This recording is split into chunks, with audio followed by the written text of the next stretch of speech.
Welcome to the Heady NJ podcast, where we bring you up close and personal with cannabis influencers in New Jersey and beyond. I am your host, Brian Walsh, founder of Heady NJ. Through our guest interviews and informational segments, we will be bringing you everything you need to know about the cannabis industry in New Jersey. We will discuss the latest in news, culture, and lifestyle information in the world of cannabis right here on our podcast. With cannabis legalization just around the corner in our state, there isn't a more important time to know what is going on. Hello, listeners. We are really excited for our show today. It's super heady. We have Steven Chang from the IncrEdibles brand edibles company out of Colorado. They are one of the leaders of edible cannabis in the country and are in 4 states for both adult, recreational, and medicinal use. They are also in Puerto Rico. They have a wide-ranging line of products, and Steven is here to discuss all of that today. In this episode, Steven's going to share his experience getting started in the cannabis industry, discussing what it takes to make it, some of the pitfalls to look out for. He'll share some highlights of the IncrEdibles line and the incredible journey he himself has been on. He'll share some insight from his business dealings, talk about how he frames his mindset for business ventures, and share some motivational tips as well. Doesn't that sound exciting? Let's get started. Hello, Steven. It's a pleasure to have you on our show today. Thanks for joining us. Thanks for having me. Why don't you tell us a little bit about yourself and, your roots in the cannabis industry? Absolutely. So my name is Steven Chang. I am the National Sales Director for a company called IncrEdibles based out of Denver, Colorado. IncrEdibles is one of the original infused product company that started back in 2010. We've gone now national, so we are in 4 U.S. states, and we also just signed a deal down in Puerto Rico as well, so we're expanding into other U.S. territories, which is really, really exciting. What I do for the industry, and then I'll kind of go a little backwards and forward here. So I'm the first national sales director for a licensed cannabis company going national. So what I do for IncrEdibles is I work with all of our partnerships in all these other states, and I educate them on the history of our company, which I'll get into, to all of the product lines, everything that's involved in manufacturing these products, and the benefits to having them on your dispensary shelf. So it's just a lot of education. It's a lot of going around and influencing positive change and this comfortability to the community that edibles are a good option to have as an alternative to solution to things like your pain meds, alcohol, whatever it is that could be going on in your life. We've helped a lot of people get off of hard drugs with edibles as well. So I'm just a firm believer that it's just a great option to have in life. So a big part of the education is also advocating for change, so all these different states can see the positive side to this. And some of these states that we're working with now, they don't have edibles written into their regulations, so we're not able to manufacture these products right away in some of these other places. And then my history in getting into this and what led me to this opportunity that I have today goes well before I actually got into the regulated industry in 2010. I'm 39 years old. I've been smoking pot since I was 15 years old. I grew up in the Fish, Grateful Dead scene like most people that I know. And a lot of my history in U.S. culture and inspiration to what that means in my life and how I can implement that into the world really all came from that time. What Garcia and those guys meant to me, even though I never saw the dead, very much changed the way that I thought you could live in this world and impact the people around you, even if you've never met them before. And there was so much of that, as much as their music, that I wanted to learn about, because I was like, the music's definitely there and I'm going to fall in love with it. It's great, but there's something else that they did, and it was on a whole nother scale. And hopefully someday I'll be able to be that same type of person. In a weird way, I learned more about Garcia and some of his demons that he had to deal with as I got older. I was maybe too young to understand it then, but I I got it, and I always told myself, I'm going to be healthy, and I'm going to be a better version of what that type of person could be, and whatever I grow up to become, I'm going to be the Jerry Garcia kind of that. And that's kind of what I told myself in some weird way, amongst some other heroes that inspired me in my life and my parents. And, through that culture and that upbringing, my older brother obviously sold weed growing up. So there was a lot of that I got kind of introduced to, which is now a bigger family out in Sonoma County in California and all throughout, the country. And, but all of that led me to Colorado in some weird way, not necessarily to grow. I always told my friends, I was like, man, if I want to grow, I just move out with my older brother in Sonoma and just kind of live that life. Is that what you started, like a grower out in Colorado? For me, I started in Colorado. Okay. My brother went to Sonoma County out in California. We're both originally from the East Coast. So at the time, we both were living in Northern Virginia before we moved out west. And I picked Colorado not necessarily to work in this industry. I wanted some separation from what my older brother was doing. I kind of wanted to do it my own way. And I had a lot of good friends out here. And when I came out to Colorado, it was, again, just for pure quality of life. I thought it was the best place for me to be. It wasn't Sonoma. It was just different. And through reconnecting with older friends that were already in the cannabis industry, they knew I needed work, and it was the signs of the time before I got caught up in kind of my own thing, maybe just setting up my own grow. A friend of mine from third grade reached out to me, and he, at this point in time, became a culinary chef, and he got hired by this group who started this other edibles company called Markaha, which is an old Arabic word that means bliss. Okay. And he was like, wow, you're living out in Colorado. You should come over to my house and see what I'm up to. So he introduced me to a company that was working within, at that time, the parameters of what the Colorado structure was. And he was like, I need someone I could trust, that I could do sales. I'm doing this edibles company where I'm making all natural juices and teas. We're going to work on tinctures and breath fresheners and breath sprays and all these other products, sublingual products. I need someone I could trust to do sales. And that's when I evaluated what was going on in Colorado's industry. And I was like, wow, this is a huge opportunity. I don't really know what it means, but going back to influencing change in a larger scale, a bigger picture, kind of a moment in your life, this is it. I was like, this is it. If I'm ever going to shoot for something that's going to give me what I felt at 15 years old, this is it. And I can change the mindset of what my parents thought, like when my brother got in trouble with pot and all this stuff like that, kind of change their mindset. If I can change my family's mindset, then I can change the world. And that's pretty much what I felt when I was like, this is it. Because my parents were Taiwanese, it's a tough Asian family. And if I can get them on my side, I was like, there's no stopping. And so, and I believe in it. I believe in this to better people's lives. It's not just, I didn't make a lot of money the first 7 years I did this. And I'm just getting my break today. And something, I wouldn't even say it's a huge break, but it's a break. It's a better break than I've ever gotten. Being in the world of regulated cannabis. You mean working as the sales director?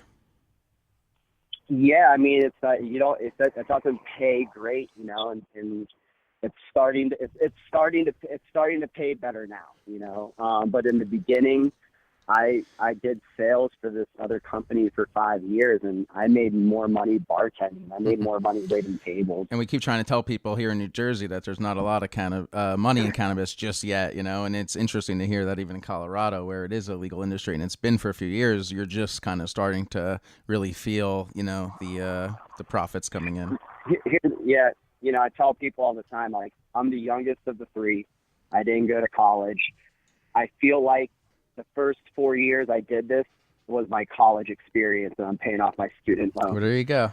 And Yeah, like there's definitely. things that you're going to go through that are comparable to what the growing pains can be in life. But the end result to my growing pains is I get my first foot in the door, I guess, as an opportunity to be something like a national sales director, where this industry isn't going to look for college graduates like Silicon Valley or some of these other industries are looking to, hire from that pool. You really have to come from a grassroots upbringing, really know people still to this day to really get that job that you think you're going to get. There's some people that are trying to come over from, Other industries. Nike and some of these other players, but even they have to understand you're taking a pay cut. There's 280E. There's all of these things that hinder a business from really paying their employees, getting a loan out to stay ahead of payroll, and doing some other things that normal businesses can do to alleviate a little bit of that stress as a business owner. And you just can't do those things, right now. And you can't write off like the mileage they pay back to me and all these other side things they have to pay back to me. They don't get to write that off. It's like all these little things other companies would get the benefit Because of the federal regulations. because of the federal regulations, and it's tough. I know a lot. I just talked to a friend of mine who sold his dispensary license that was 10 minutes from downtown proper. He still owes $200,000 in taxes. It's tough. So if you're not used to dealing with that level of just paying taxes and having the people around you to make sure you're doing the right thing, accountants, lawyers, and so on, it's a tough business to be an owner. As far as trying to fulfill yourself in another position, there's great opportunity.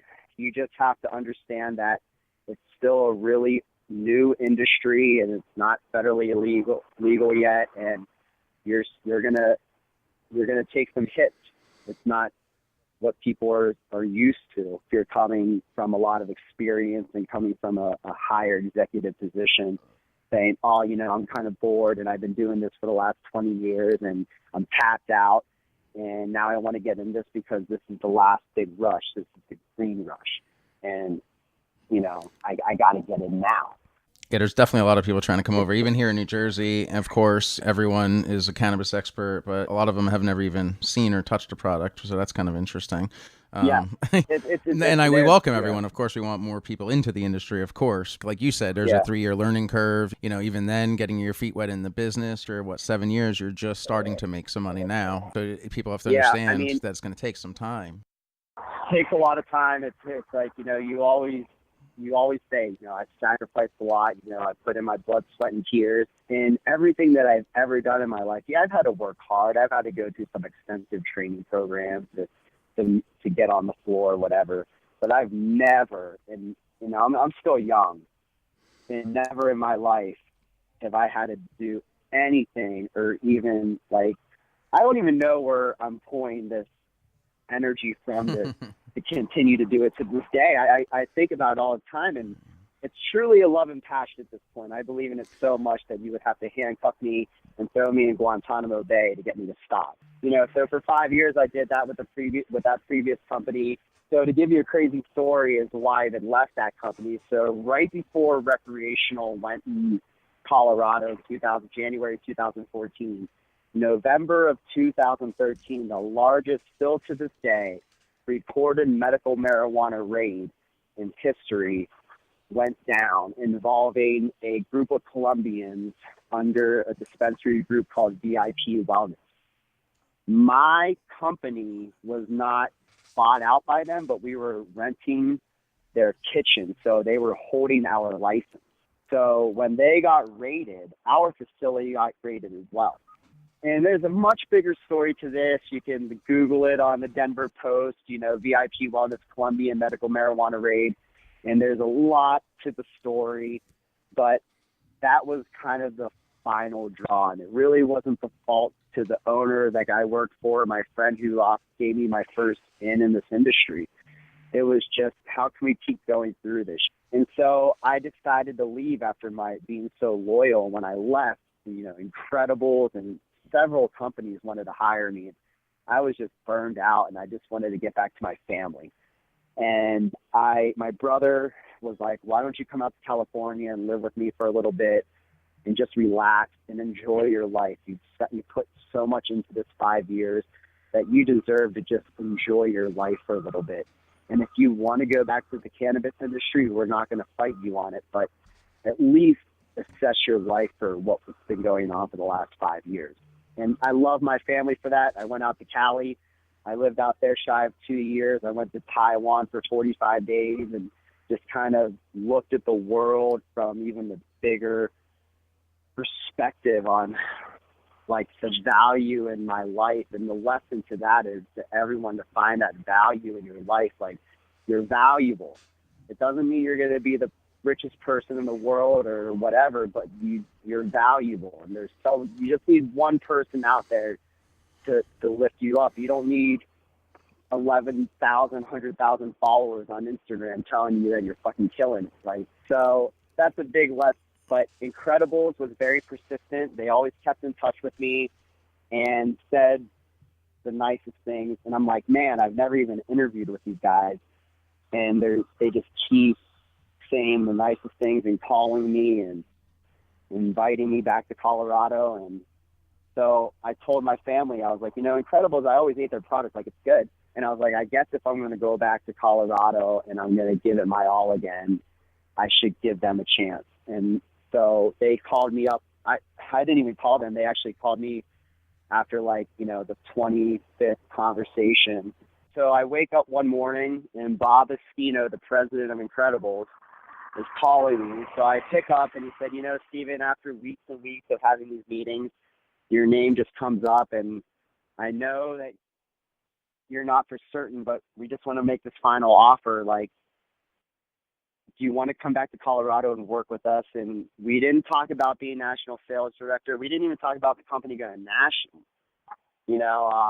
I came back, I saw them build out where they are today, and it was really an unbelievable experience for anybody to have at that time in their lives. And so I said, you know what, let's do it. Let's give it a shot. And so within the time from that call at 9 in the morning to basically a week later, 2 weeks later, I'm packing up my car and I'm driving back to Colorado. And the coolest thing, why I knew I was going to have a great time, I had tickets to the Fare Thee Well shows in Santa Clara, and I had some extras, and he bought them all off of me. Flew out his son, his brother, and his brother's wife, and they all came to the shows. And I was like, okay, we're going to get along. We're going to get along just fine. That sounds fun. This guy's super cool. And so, yeah, came back to Colorado. I've been with Incredibles now for 3 years. They made me their national sales director within about a year and a half of being with them. And it's really just been an incredible experience, really, to say the least, to be with these guys. I've been eating their product for years, and to be in the position that I am today, being one of those rare job opportunities where, a company is investing in you, trusting that you're bought and you are sold on every level of the brand and what it means and what it can do, and that you're going to go out there and you're going to tell that story and express the true emotions to what this all is. And the ultimate emotion, like what I tell people all the time, just the story. And and before where I think the industry is going to go as a whole here, and fairly soon now with Canada completely going recreational. Incredibles started, the president's younger brother, who also works for the company, had his own little cookie company at the time before Colorado's industry took off, and basically, fed his grandmother edibles.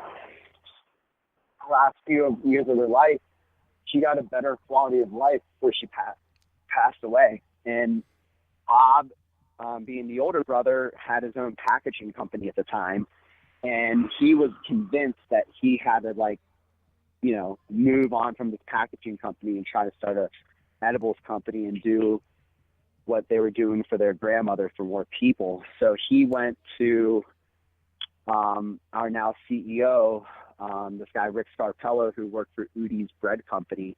Bob sold packaging to him, and they were always talking about starting a side business together. Rick came and met his family and met his grandmother and was convinced that this was a good idea. And those two have a lot of experience just in life, being parents, being business owners, going through a bunch of different experiences. And one thing that I learned about them is they're really good at hiring quality people and bringing together a good structure that can support these people to become who we are today and hopefully will continue to be 10, 20 years from now. And right now I'm starting to already have the sentimental feelings about who those guys are and what they mean to my life.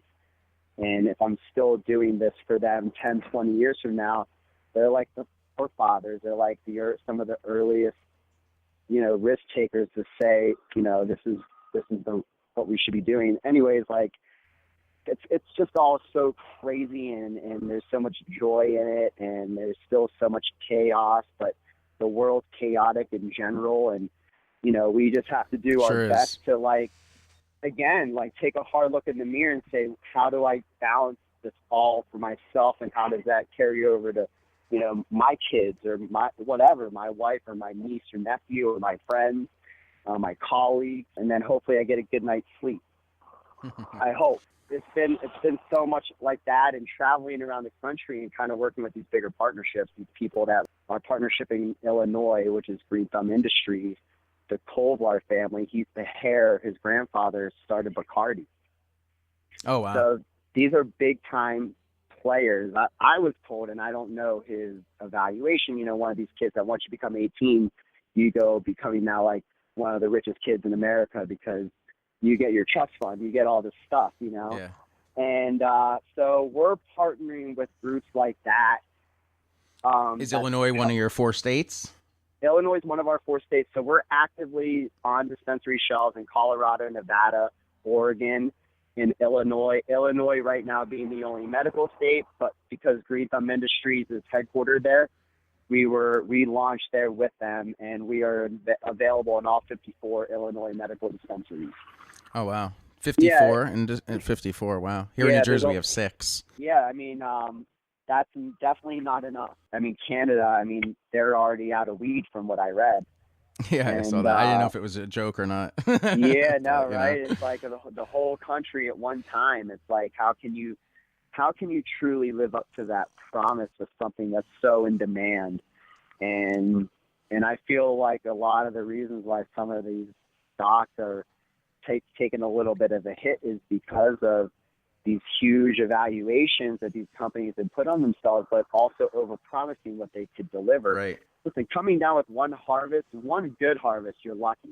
In this industry, Right. held to all the standards and requirements and all the different pesticides, ban lists, things you're not allowed to use, and people have to rethink not just how to grow 6 plants, but to grow 10,000 and to keep healthy clones continuously coming through.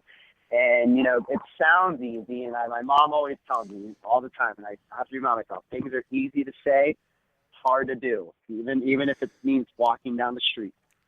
And now you're trying to tell yourself to grow and cultivate an actual medicinal product, whether you want to say, hey, it's recreational. Yeah, it's recreational, so we can start doing other things, expunging records and not arresting people and doing illegal search and seizures and dumb shit that can allow other things to slowly take time to evolve. Like in America, where we will eventually legalize it across the board, I believe it'll be still a states' rights thing. Like if Alabama wants to be like, go party in Colorado, I don't care. We're just not going to arrest you if you come and drive by across state lines. Cool. We're not going to create that culture here for another 5 to 10 years, whatever. You know what I'm saying? Right. But we can start to look at expunging these records, taking away felonies, giving people an opportunity to just kind of take a little bit of their life back, feel a part of society, not being looked at as criminals and people that can't get their shit together and that their parents suck and all this other stuff. And we can start getting away from all those negative stigmatisms. As far as the industry goes, now that, with Canada going forward and companies like Coca-Cola being a little bit more open about how they want to be a part of this industry, whether it's CBD only or whatever. It was always that conversation of when do the bigger real buyout consolidations start happening? I mean, if you just want to talk about distribution chains in this country from alcohol to food to pharmaceuticals, there's a handful of people that really get to do that. And it's not a lot, And so when do those families come in? One of my best friends works litigation for GlaxoSmithKline Pharmaceuticals, telling me about the McKenna family, who's one of like the three main pill distributors, pharmaceutical distributors in the country. When does that happen? And so there's so much of who does survive in the end. Which brand do you see today in Colorado? Not just in Colorado, we don't even know the ones that are readily available in the California market that'll stand the test of time, who will be here 10 years from now, because once, federal legalization changes, you're talking about interstate commerce. The whole idea of walking into a Whole Foods, into a produce section where if you want a specific tropical fruit year round and you want it in Indiana, you're going to pay a premium year round to have that. And you're not even going to get a lot of it, And so I feel the same way about future cannabis in states maybe like Indiana that's not going to implement a ton of cultivation. And you'll walk into a dispensary someday and you'll see a section where it's all Oregon-grown flower, all Humboldt County, and they'll be that. Some of the grows that are being built today are going to get bought up, closed down, and they're going to get all focused to Humboldt in Oregon and the Central Valley of California, where you have that comfort zone to supply LA and the Bay Area. I do see a boutique kind of industry maybe emerging eventually, like almost like the craft beer industry. That too. And I live in Colorado, where you have the most microbreweries per capita, and you have your Fat Tire brewery that's competing. Everybody is, not everyone's bought out by Coors or Anheuser-Busch yet, but for some of those people that are buying them out, they're keeping those so they can stay within that boutique market. And just like Coca-Cola wanted to do when they got in the health food sector, they bought up Kashi, and they started going and buying up those brands and keeping them within who they are. And the owner of Kashi still gets to be the brand ambassador for business, still gets to make TV commercials. Right. And all of that stuff. And now Coca-Cola is, got their foot in a percentage of the health food sector.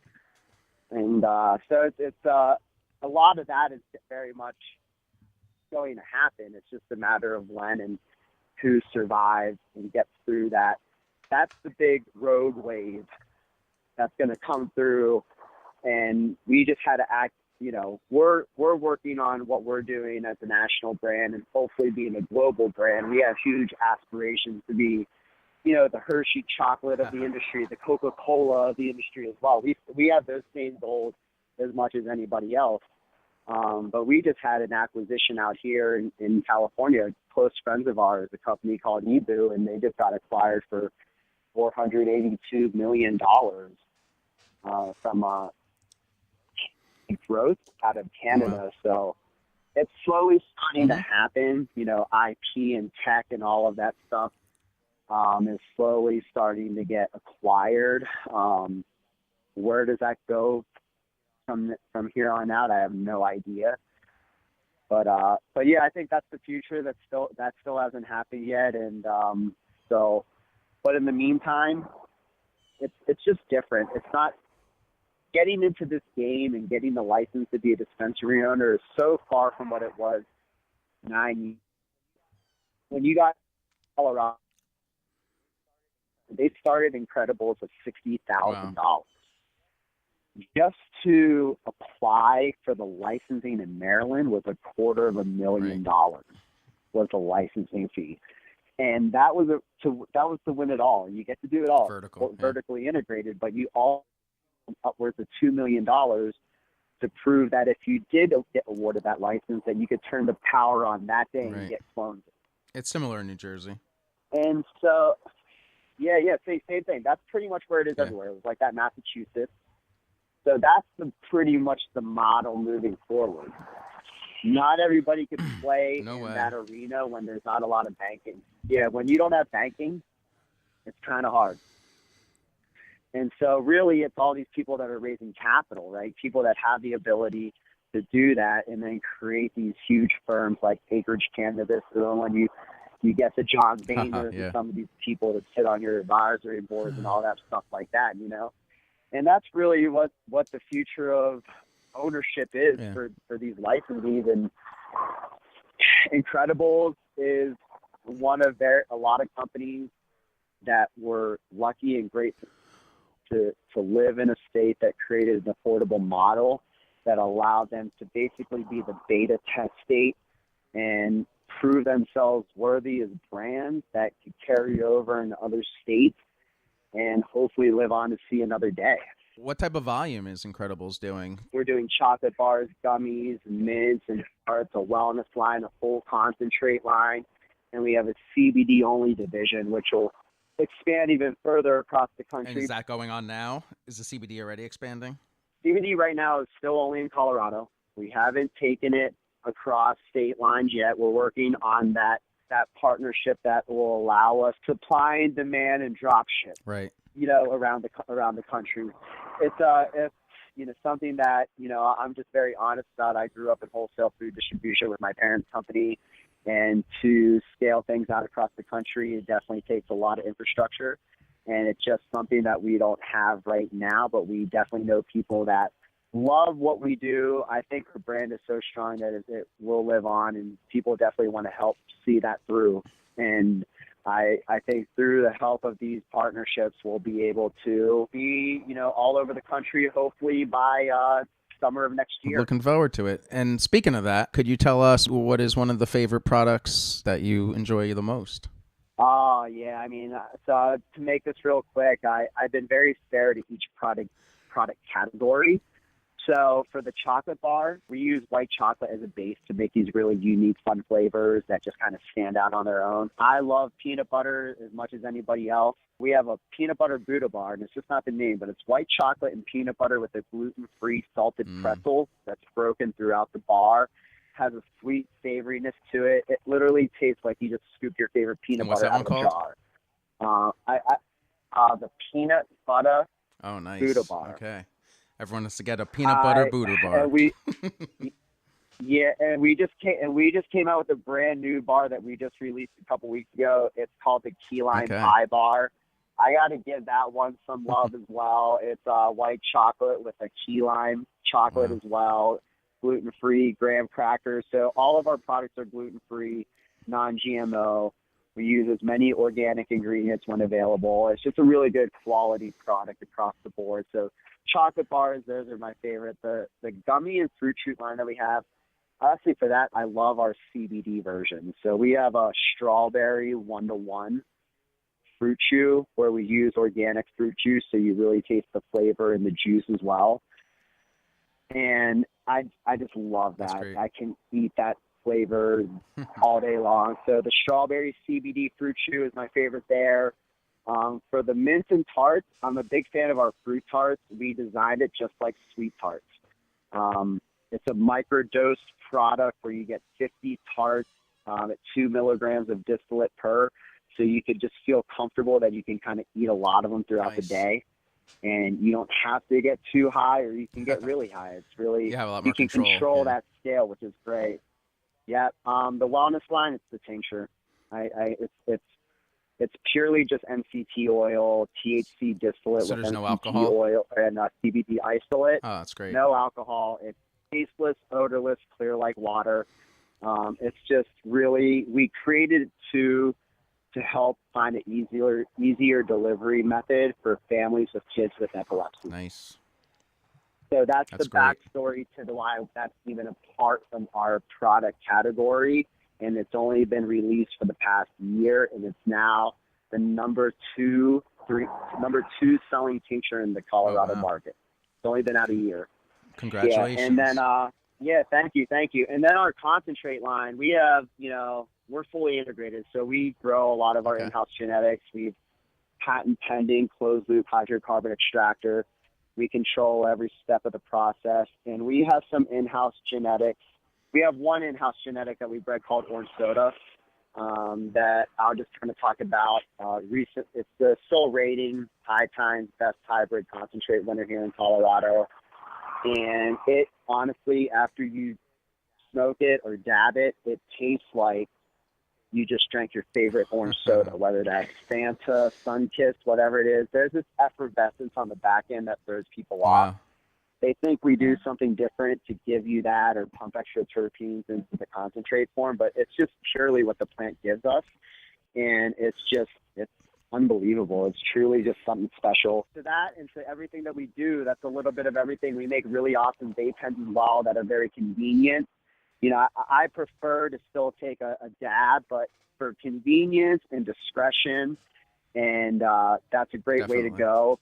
And so we do a lot of uncut vape pens, so you don't have to worry about extra additives like PEG, VG, or anything like that. You're getting pure cannabis distillate with reintroduction of cannabis terpenes. And how can people find your company? Can they find you online? How can they follow you?